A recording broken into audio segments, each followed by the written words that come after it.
Good morning. आज हम जब हमारे हौसले यह गज़ल देखेंगे। इस गज़ल के रचनाकार है जहीर कुरैशी। जब हमारे हौसले, हौसले का मतलब क्या होता है? उत्साह, साहस, हिम्मत।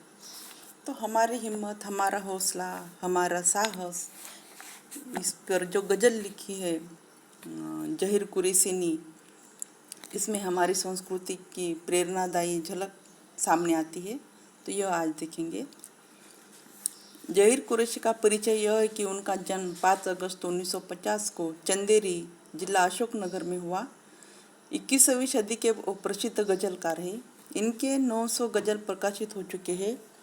लेखनी के स्वप्न, एक टुकड़ा धूप, चांदनी का दुख, समंदर ब्याहने आया नहीं है, भीड़ में सबसे अलग, पेट तनकर भी टूटा नहीं, बोलता है बीच भी, निकला न दिग्विजय को सिकंदर, एवं रास्तों से रास्ते निकले। यह इनके गजल संग्रह प्रकाशित है। इनके कुछ संस्मरण भी है, कुछ भूला कुछ याद रहा। इनकी गजलें भारत के अनेक विश्वविद्यालयों में पाठ्यक्रम में सम्मिलित है। जब हम कह सकते हैं कि समकालीन गजलकार एवं गजल के हस्ताक्षर है जहीर कुरैशी। तो यह गज़ल जहीर कुरैशी की इस गज़ल में जब हमारे हौसले प्रसिद्ध गज़ल संग्रह चांदनी का दुख से ली गई है। चांदनी का दुख इनका जो गज़ल संग्रह है, इस गज़ल संग्रह में से यह जब हमारे हौसले यह गज़ल ली गई है।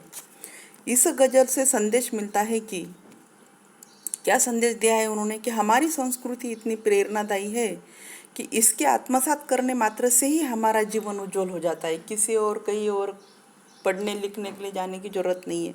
बस संस्कृति को अपनाओ, हमारा जीवन उज्जवल हो जाएगा। देखते हैं आगे गजल में क्या कहा है उन्होंने।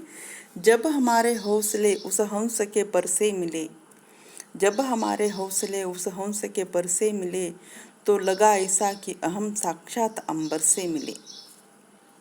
हमारे हौसले साकार हो जाते हैं, वो हंस उड़ते हैं ऊपर, आकाश में विहार करते हैं, तो हमें ऐसा लगता है कि हम साक्षात अंबर से रूबरू हो गए। फिर कुएं तक लौटना होगा हमारी प्यास को, फिर कुएं तक लौटना होगा हमारी प्यास को, तब समझ आई हमें जब हम समंदर से मिले।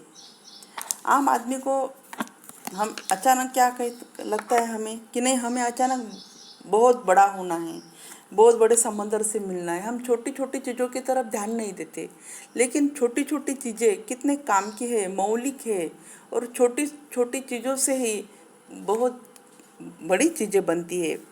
तो हम मोह माया के चक्कर में पड़कर जीवन का सुख, चैन, आनंद खोजना चाहते हैं।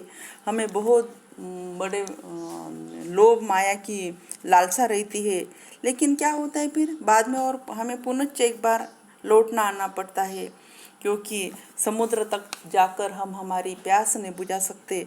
तो हमें कहाँ आना पड़ेगा? कुएं के पास ही आना पड़ेगा, क्योंकि हम समंदर की चाह रखते हैं।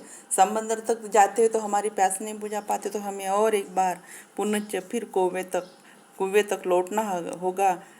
फिर कुएं तक लौटना होगा हमारी प्यास को, जब समझ आई हमें तब हम समंदर से मिले। जब हम समंदर से मिले तब समझ में आया कि बड़ी बड़ी चीज़ों के जो मोह माया, रोशनी, अंधकार है, इससे हम परे नहीं निकल सकते। आम आदमी सादा सरल होता है और उसकी ज़िंदगी सादगी भरी होनी चाहिए।